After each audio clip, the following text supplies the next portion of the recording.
Tregua fino a febbraio, l'Hydro respira. Apriamo con questa notizia l'edizione di oggi di Edicola Belluno, edizione di mercoledì 17 dicembre 2025. Stop ai licenziamenti, piena operatività del sito produttivo e apertura della proprietà all'ipotesi di cedere lo stabilimento.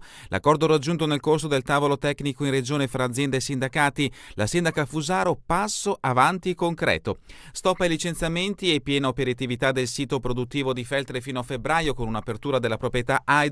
A valutare l'ipotesi della cessione dello stabilimento si è concluso con un esito tutto sommato positivo al tavolo tecnico regionale sulla vertenza Hydro Extrusion Italy tenutosi nel pomeriggio di ieri a Mestre. Un incontro complesso durato oltre 3 ore che ha però portato a un risultato immediato per i lavoratori.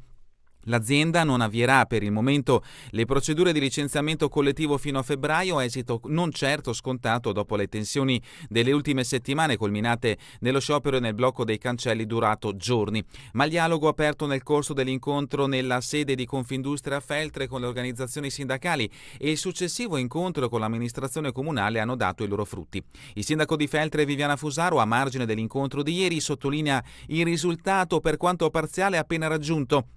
I paletti piantati in oltre 3 ore di dialogo sono importanti e fissano le tappe da seguire da qui in avanti. Il confronto ha rappresentato un passaggio rilevante perché si sono affrontati aspetti tecnici ed economici necessari ad affrontare la vertenza con responsabilità e trasparenza, ha detto. L'approfondimento di Scarton a pagina 3.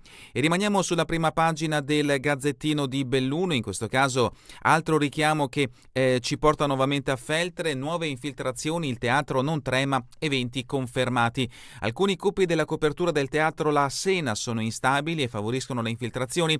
In primavera, per risolvere il problema, entrerà in azione una ditta specializzata. Il comune però rassicura questo non inciderà sul programma degli eventi. L'approfondimento a pagina 6. Notizia dal capoluogo, Natale sicuro, vigili urbani in servizio anche di notte, più sicurezza durante le festività natalizie, vale a dire più agenti di polizia locale sulle strade e nelle piazze, più controlli e più prevenzione. Scatta il piano Belluno la sera, una città da vivere, progetto varato dal comune e pensato per il Natale. I controlli saranno rafforzati in orario serale e notturno fino alle 24 con un potenziamento dei servizi dal 26 dicembre al 4 gennaio. L'approfondimento di Damiano Tormen a pagina 5. E la foto di copertina ci porta a Rocca Pietore, libero accesso ma con molte prescrizioni, vai a Dio. I serrai riaprono d'inverno. Dopo 7 anni tornano fruibili anche nella stagione fredda. Parliamo ovviamente dei meravigliosi serrai di Sottoguda. L'approfondimento di Fontanive lo troverete a pagina 10.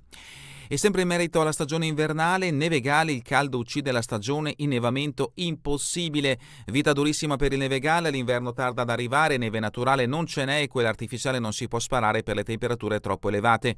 Così la data fissata sul calendario per dare avvio alle danze sciistiche dovrà essere aggiornata. Pensavamo di aprire il 20 dicembre, ma se non arriva il freddo non possiamo farci niente, spiegano la Dolomiti Skyline. L'approfondimento sempre di Damiano Tormen a pagina 2. Un fatto di cronaca invece ci porta ad Arabba, malore e schianto, dramma in pista, gravissimo, 40enne, Arabba, l'uomo di nazionalità ceca, ha perso i sensi investendo un altro sciatore.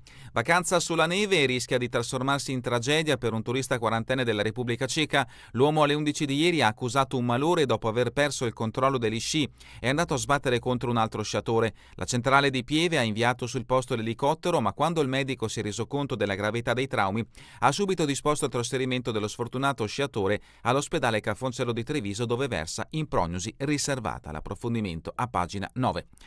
Altro richiamo a pagina 2, la provincia conti in ordine tra un mese gli stati generali. I sindaci hanno approvato ieri il bilancio della provincia con qualche rilievo delle unioni montane e ora il presidente convoca gli stati generali.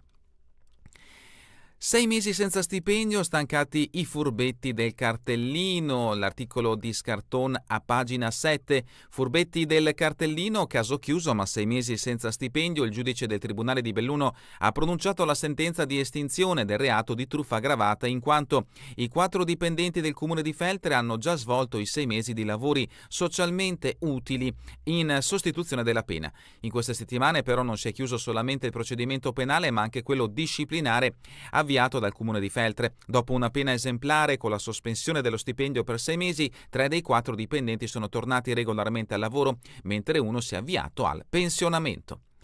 Cortina, parcheggi, traffico, cantieri ed eventi, i giochi non blinderanno il paese.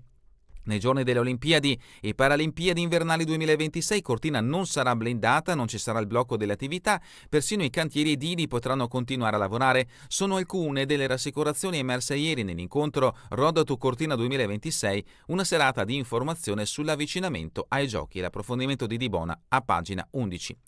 E rimaniamo sempre sulla prima pagina del Gazzettino di Belluno. Sport, pallavolo Serie A3, Belluno incostante, ma per i playoff saremo pronti a giocarcela. L'articolo di Lazzarin a pagina 13.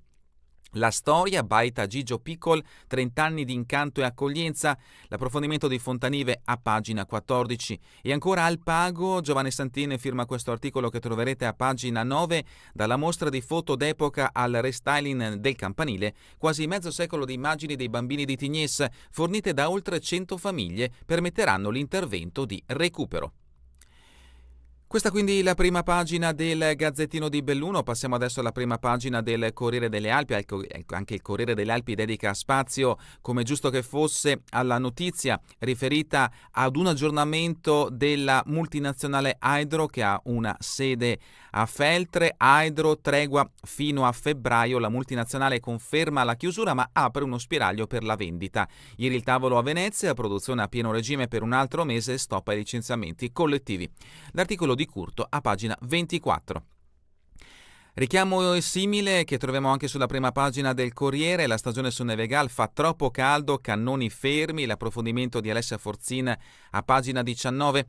La foto di copertina è invece dedicata alla cabinovia di Socrepes. Le cabine olimpiche prendono forma alla realizzazione delle cabine della Polonio Socrepes nella fabbrica turca Anadolu Teleferik e vediamo appunto in questo scatto un operaio mentre sta assemblando una delle cabine che saranno appunto posizionate nella nuova cabinovia che sarà è pronta per le Olimpiadi di Milano Cortina 2026. L'articolo di Michielli lo troverete da pagina 2 a pagina 3. E sempre il Corriere delle Alpi ci ricorda che mancano 52 giorni alle Olimpiadi Milano Cortina 2026. Belluno, investimento da 150.000 euro, uno skatepark dietro il De Mas. Lo skatepark che i ragazzi chiedono da anni sarà realizzato dietro al Palazzetto dello Sport, nello spazio verde sotto il ponte degli Alpini fra il parcheggio a pagamento e quello libero. Il progetto è stato approvato in giunta al termine di un percorso condiviso, fa sapere l'amministrazione, che ha visto un confronto continuo con i ragazzi dal consiglio giovanile alle scuole in rete e gli stessi ragazzi si impegnano a prendersi cura del loro spazio. L'approfondimento sempre di Alessia Forzin a pagina 23. Nelle cronache la Mon va noi tutti contro la diga, ma deciderà il governo. Consorzio Brenta, le liste vincitrici si dicono contrarie al grande invaso, ma non è detta l'ultima parola. L'approfondimento di Dalmassa, pagina 26. Sotto Guda, visite gratuite ma a proprio rischio, riaperti il Serrai.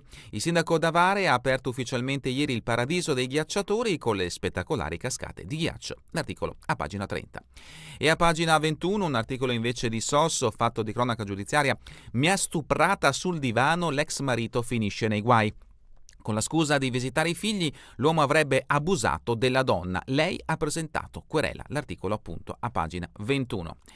L'inchiesta Qatargate, Parlamento europeo, Moretti revocata l'immunità grazie al voto dei 5 Stelle. L'approfondimento di Campo e Salmaso a pagina 7. Fatti di carattere internazionale, Kiev nella NATO, no di Mosca. Putin non cede e respinge anche la tregua di Natale. L'articolo di Zanconato a pagina 8.